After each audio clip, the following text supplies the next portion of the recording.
The weather last night was a bit of a mess. We saw gusts probably about in the mid to low 40s. Lots of rain, lots of wind, and we saw waves of 5 feet here inside the ICW. So not pleasant.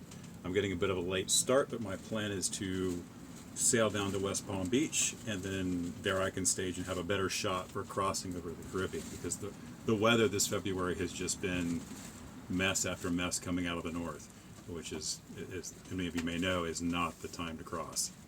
I've got the head sail staged up on deck and tied down. I've got the mainsail, I think, pretty much ready to go, and in a moment I'll start things up. So here we go.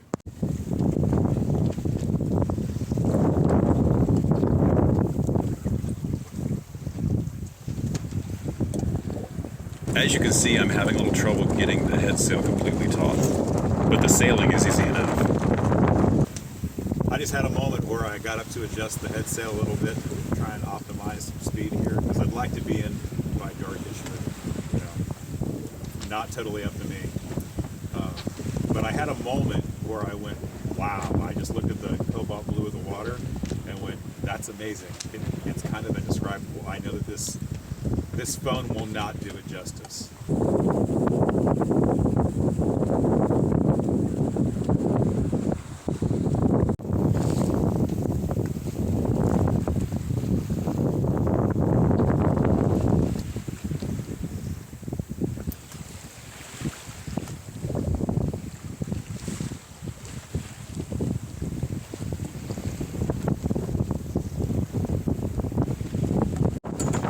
Finally got wing on wing to happen. And this was the moment I realized I might be in a bit of trouble.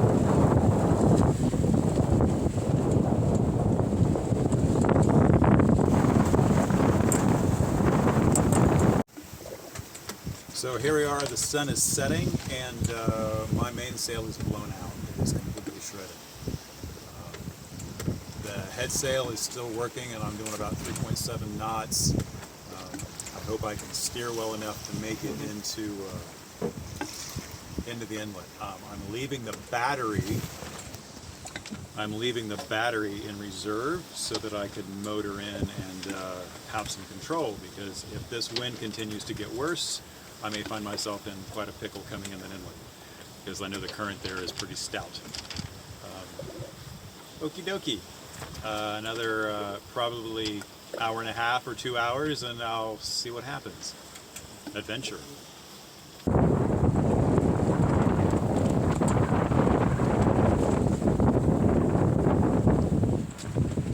I switched on the electric drive and put it in a low RPM setting. My strategy was to conserve the battery power that I had remaining so that I could get into the West Palm Inlet.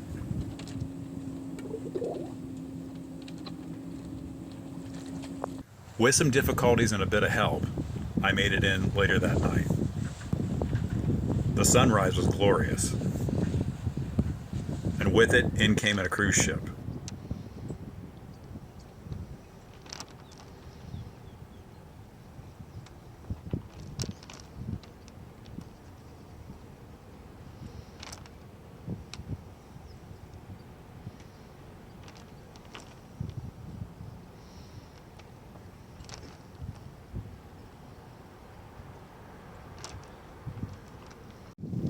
Oh, the hair is on some kind of point. I don't know what point it is, but it's doing something this morning.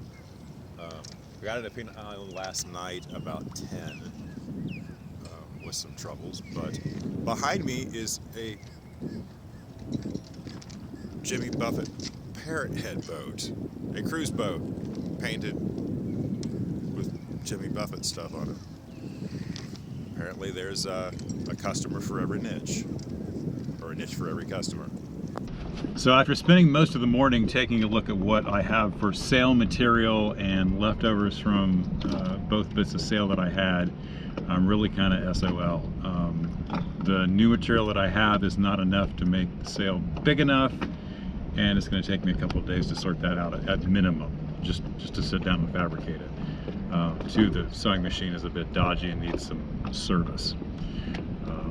So just to show you how bad the existing sail was. So here's what I'm looking at.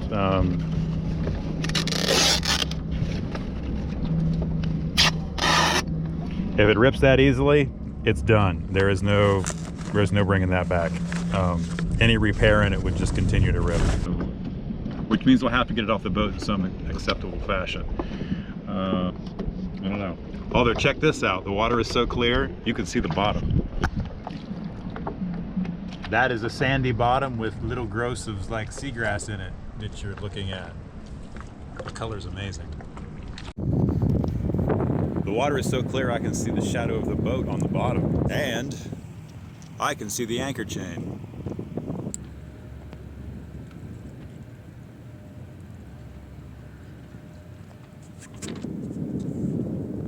And I think that'll make it easier for me to maybe scrub the bottom here, although the current's really nuts. It is probably blasting in here in 4 or 5 knots.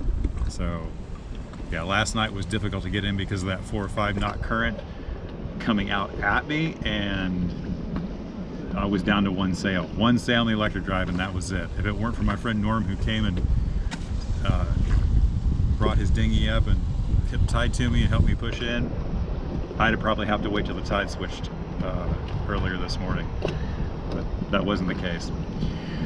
So next plan, source a new sail, used sail, new to me sail, and or possibly more material to build what I need, because I'm looking at 33 feet by 13 feet on a triangle, so 350 square feet, I believe that works out to be roughly.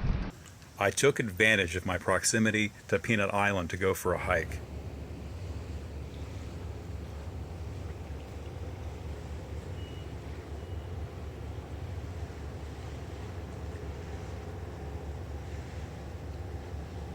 So when I bought my boat, it was anchored right over there, kind of in the derelict zone, because that's basically the condition it was in.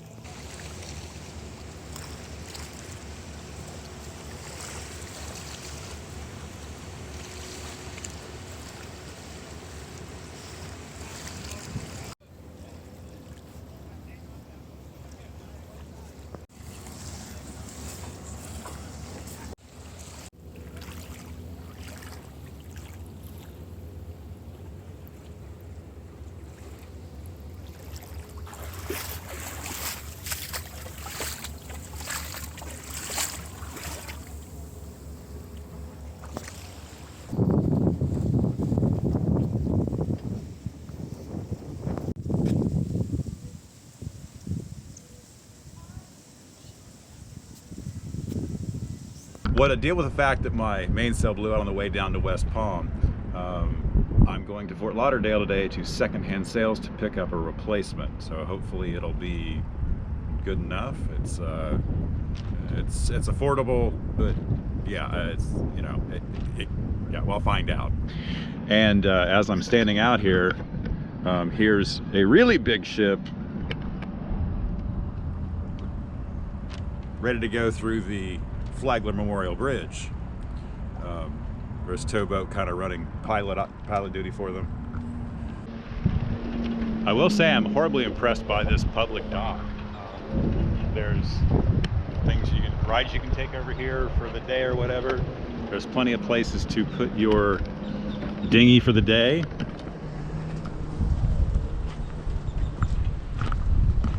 And apparently it is available until midnight. So from the hours of midnight to 5 a.m. it's closed, but otherwise it is open to public use. Kind of a shock having been in Fort Lauderdale, Hollywood, the Keys, lots of other places where this wouldn't happen. So a little bit of a shock, and it seems too good to be true almost. It was a short walk from the public dock to the train station.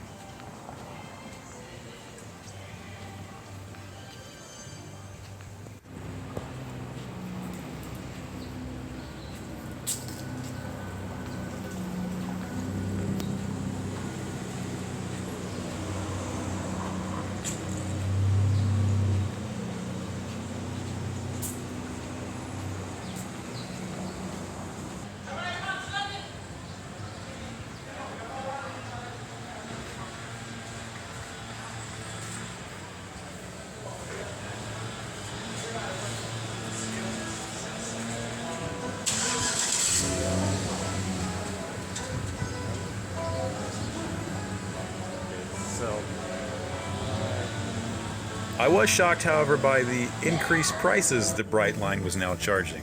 These trips used to be $15, now they're $41. The high-end ticket used to be $30, now it's over $100. Yet while the prices went up, clearly the maintenance on the trains had not. After a short 45-minute ride to Fort Lauderdale, I caught a ride over to Second Wind Sales. As it happened, the owner was there, the garage door was open, and I had his stock keeping number for this sail. This is a Mylar Kevlar laminated sail. No, it's not that durable, but it fits the boat, and it was in great shape.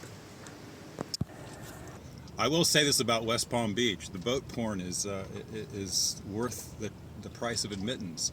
I've seen a wide variety of vessels here: Prouts, Warhams. There's a Warham anchoring right over here. There's a rather large catamaran, and here comes the Warham.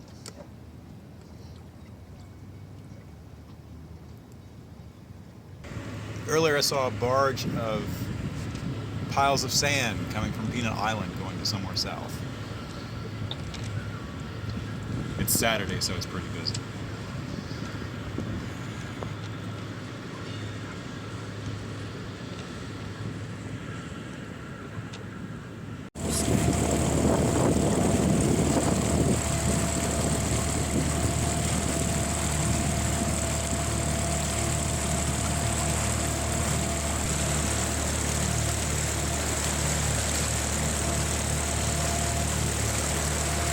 And look at this sexy catamaran. I believe it's a gunboat. It makes that wire that goes up. It's flexible. It's a sharp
Well, the sun has just gone down, but I want to point out something that I've noticed over the last couple nights. This boat right here has this entire mast covered in LEDs that appear to be computer controlled, so that they can put on these dazzling light shows, these patterns. This morning I'm working on reinstalling the sail bag, which I made some fixes to, and the sail in the boom. I'll show you that in a second. So this is going back up, and yeah, things are dying on it though. It's not going to last much longer. I'll need to make a whole new one. So just par for the course. The thing's got to be about 4 years old, and I think it was used material when I got it. So yeah.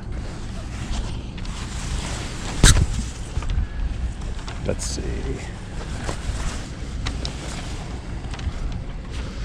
And over here, I don't know if we can pick it up there, some fun little tiny green fish are in the water, being chased by things. Well, I think I just sorted out that I have a bit of a problem. It seems that the slides that came with the sail are 7/8 inch and the track is 1 inch, meaning it won't work, meaning I have to take off all the slides and restitch them by hand. I'll show you what I mean. Okay, here's the track on the mast. Goes all the way up, pretty much to the top, and secures the front of the sail onto the mast. Here's the existing slide. Identical, looks identical. When I bought the sail, I was like, yeah, that's perfectly it. But as you can see, it is just that far off from working. I mean, 1/8 of an inch. So I still have the original slides, the bronze ones that came with the boat, that will fit this track. I know they fit. So I think I've got like 16 of those. So as the downside is, now I have to remove all the existing 7/8 inch slides off of it and replace them. Which means removing this part right here, stitched in, and replacing this stainless steel slide. It's lots of busy work, lots of little, so as the weather turns to crud tomorrow, Monday, I think that will be my project. So as it turns out, I'll be here in West Palm for at least a couple more days. One, we're getting another cold front, which means more nasty wind out of the north. The Gulf Stream will be a mess, making it impossible to cross, or at least ill-advised. I had to replace all the slides on the sail so that I can get it up on the mast. Not the end of the world. I would have bought that sail anyway because it was within the price point, and it's just a matter of time and work to replace those slides. So not the end of the world. My only grumble at the moment is that 2 weeks out from the West Palm Beach boat show, they have closed off all of the public access docks. So I almost can't go ashore anywhere to get groceries or do anything else. So that's going to complicate things. I think I may have a workaround for that. We'll see. I have an inflatable paddleboard. Pack it up, take it with you. Yeah, you're carrying around a paddleboard, but hey, that's why I have one. Well, thank you for watching this transmission. I will catch you next week with a new one. Hopefully that sail will be up and you will see me either running down the coast to No Name or across to West End. So those are my two tentative plans at the minute. With that, I will catch you next week. Nanu nanu.